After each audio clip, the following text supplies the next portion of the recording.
आज मैं शास्त्री द्वितीय खंड अनिवार्य द्वितीय पत्र हिंदी पथिक प्रथम सर्ग में पद संख्या 54 से पाठ प्रारंभ से पहले पद संख्या 53 को फिर एक बार स्मरण कराना चाहता हूँ।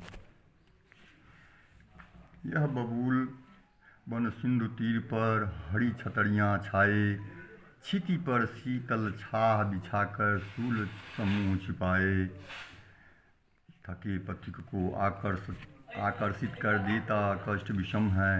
इसी भांति संसार बड़ा धोखा है, भीषण भ्रम है। इसमें पथिक अपनी पत्नी के शांत, शीतल और स्निग्ध वातावरण की तुलना में संसार को बेखम की चर्चा करता हुआ कहता है कि प्रीत में यह संसार अपार पाप का बृहत् कारखाना है। यहाँ चारों ओर हाहाकार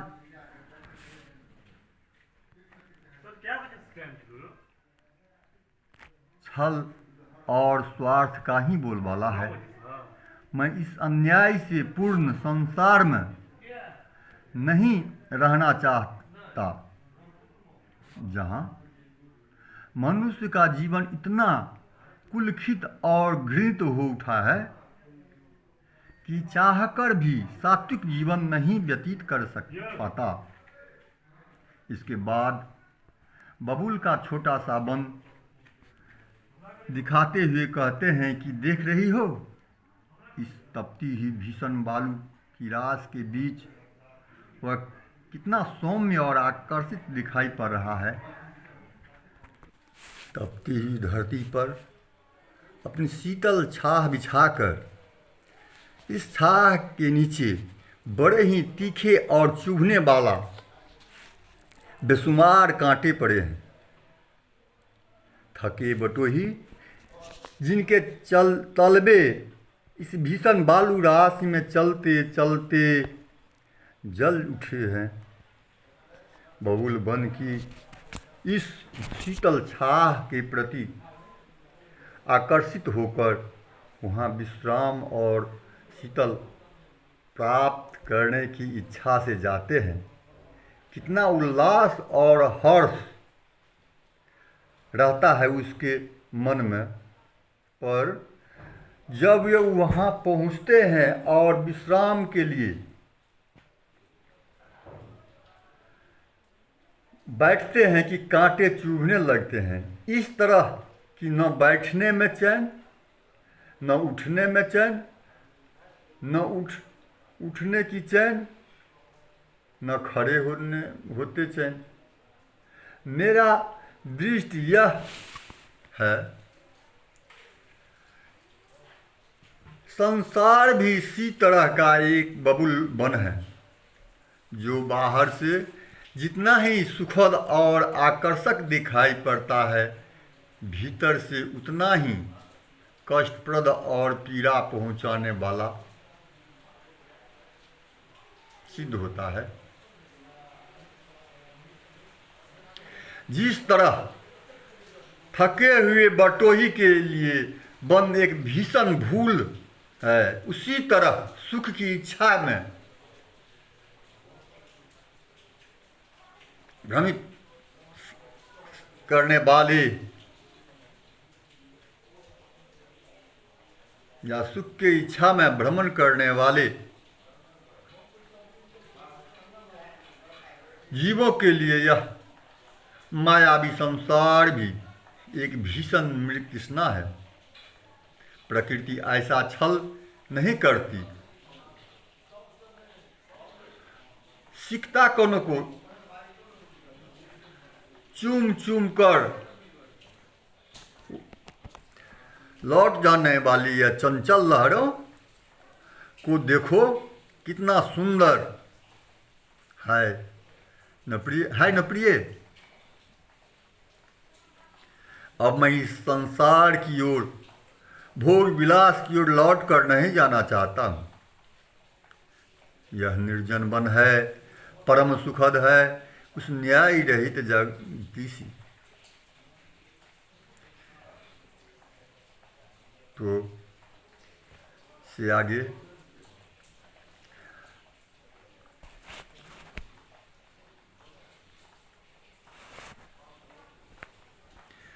रेणु स्वर्ण कर्ण सदृश देख तट पर ललचाती है, बड़ी दूर से चक्कर लहरें मौज भरी आती है।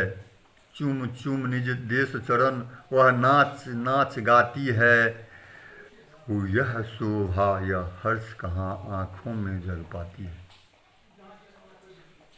कहती है कि रेणु माने बालू, जो स्वर्ण कर्ण अर्थात सोने के समान कण देखकर जो ललचा जाती है, वह बड़ी दूर से मौज भर लहरें आती है और नाच गान करने और अपने देश के चरण को पखारते हुए चूम चूम कर फिर वापस हो जाती है।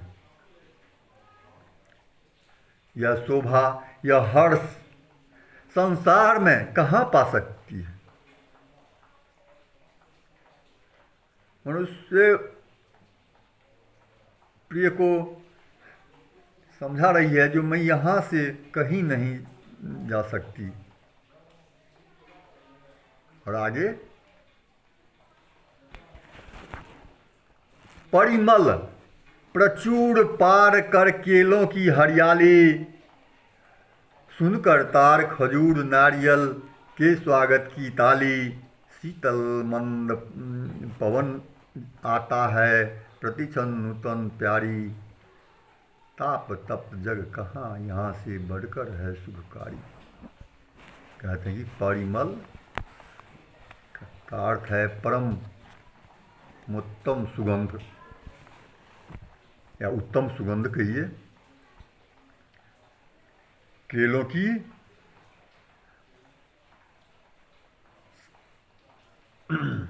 या प्रकृति में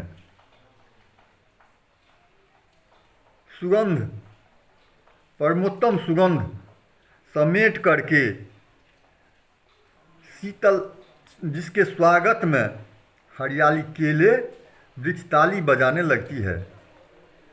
पेड़ प्रकृति के मलय पवन जो बहती है उसे वह सुगंध बट जाती है और वह क्या करती है तो शीतल मंद हमेशा बहता हुआ हे प्यारे, ताप से तपित संसार यहाँ से सुखकारी नहीं हो सकती।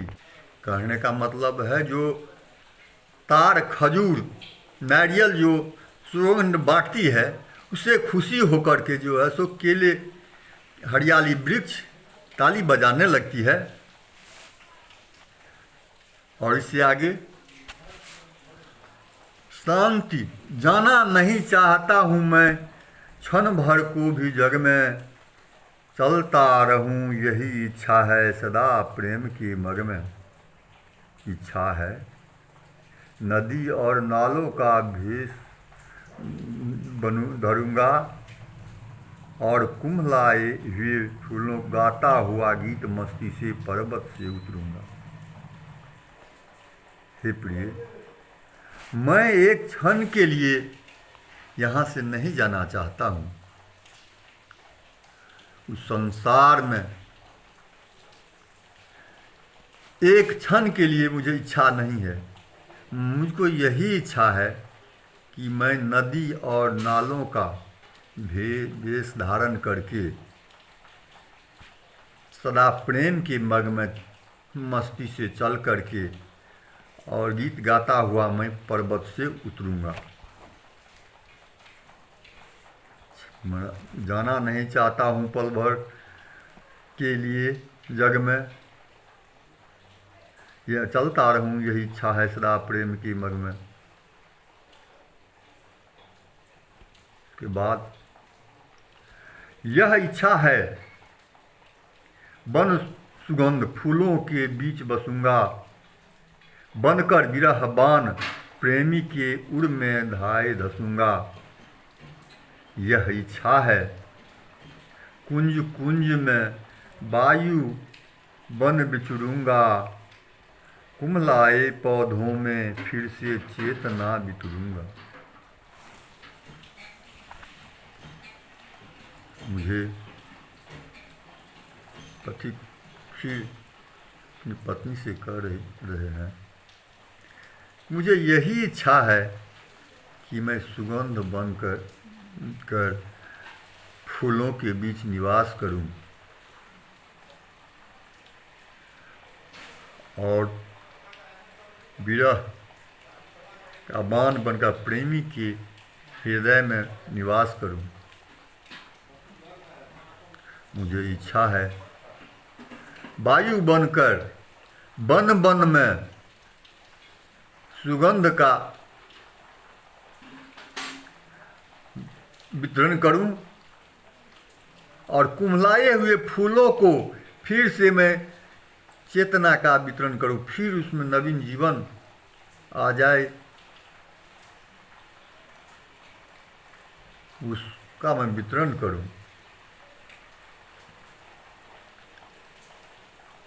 प्रथम स्वर का अंतिम पंक्ति है, शांति स्वर्ग सुख छोड़ कहाँ संसार नरक में जाऊं, हीरा सा जीवन ले कौड़ी के मोल बिकाऊं। यह कह चला गया निर्मोही प्रेम प्रतीक मतवाला, रही देखती ठकी बिकी सी चित्र सी व्याकुल बाला। ये सब बातें पति अपनी पत्नी से कह देती है और कहती है कि यह संतान जो जहाँ मैं खड़ा हूँ प्रकृति के दृष्टि को निहारने के लिए, यह स्वर्ग के समान है। यहाँ से मैं छोड़ करके क्या तुम नरक रूपी संसार में जाने के लिए कर रही हो क्या? भगवान ने मुझे मनुष्य में जन्म दिया है, तो क्या मैं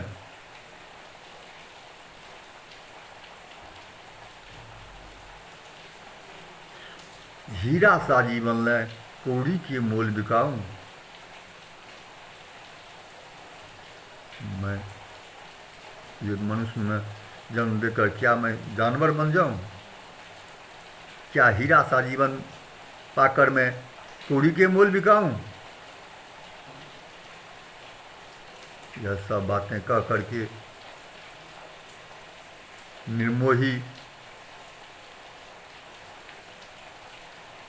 पथिक प्रेम मतवाला माने कहते शांत स्वर्ग सुख छोड़ कहाँ संसार नरक में जाऊं, हीरा सा जीवन ले कौड़ी के मोल बिकाऊं। यह कह चला गया निर्मोही प्रेम प्रतीक मतवाला, रही देखती ठगी बिकी चित्रित सी व्याकुल बाला। यह करके पथिक प्रेम में तल्लीन मतवाला पथिक चले गए वहाँ से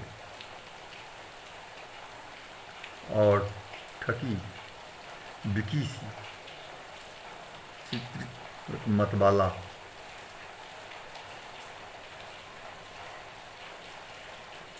जाते देख करके वो ठकी वो व्याकुल बाला को वहीं खड़ी रह गई, देखती रह गई। आज प्रथम सर्ग समाप्त हो चुका है। इसके बाद द्वितीय सर्ग पाठ प्रारंभ करेंगे अगले दिन।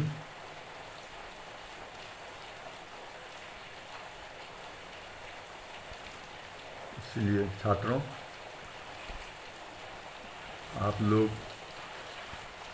एक बार पुनः पाठ पद दूसरा सरी को पढ़ लेना चाहिए, जिससे आगे पाठ पढ़ने में सुविधा हो सके। धन्यवाद। वैसे मैं दूसरा सर्ग का एक पद, प्रथम पद मैं कह रहा हूँ। मध्य निशा निर्मल नीरव नभ, दिशा विराब विहीना, विलसिता था अंबर के उर पर अद्भुत एक नगीना। उसकी विशद प्रभासर निर्झर तृण लतिका द्रुमदल में करती थी विश्राम, परम अभिराम निशीथ कमल में। इस शब्द का पहले जो कुछ शब्द है उसका अर्थ कह रहा हूँ। मध्य निशा, आधी रात, निर्मल स्वच्छ, नीरव नभ, बादल रहित, बिना बादल का, दिशा विराब विहीना, शब्द रहित या शांति। दिशा जो था वो क्या था, तो विराब, विराव विहीना, शब्द रहित, शब्द से विहीन अर्थात शांत। विलसित था, विराजमान था, अंबर के उड़ पर, अंबर आकाश के ऊपर, हृदय पर, उड़ पर, अद्भुत विलक्षण एक नगीना, एक मणि,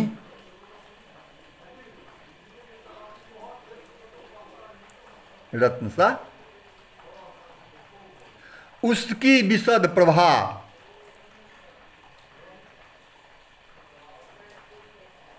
सर निर्झर, तालाब निर्झर, तृण घास, लतिका द्रुमदल में, लतों के समूह।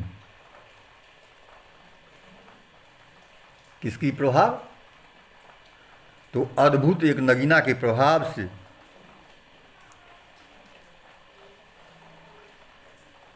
उस विशद प्रभासर निर्झर तृण लटका द्रुमदल में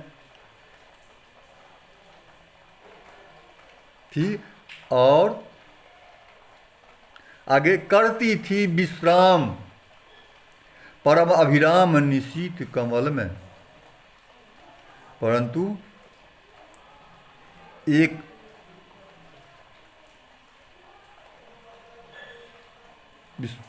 विश्राम करती थी, एक परम अभिराम रात्र में विश्राम करती थी, मात्र एक कमल में, कुमुद। आप लोग बार पढ़कर आइएगा। धन्यवाद।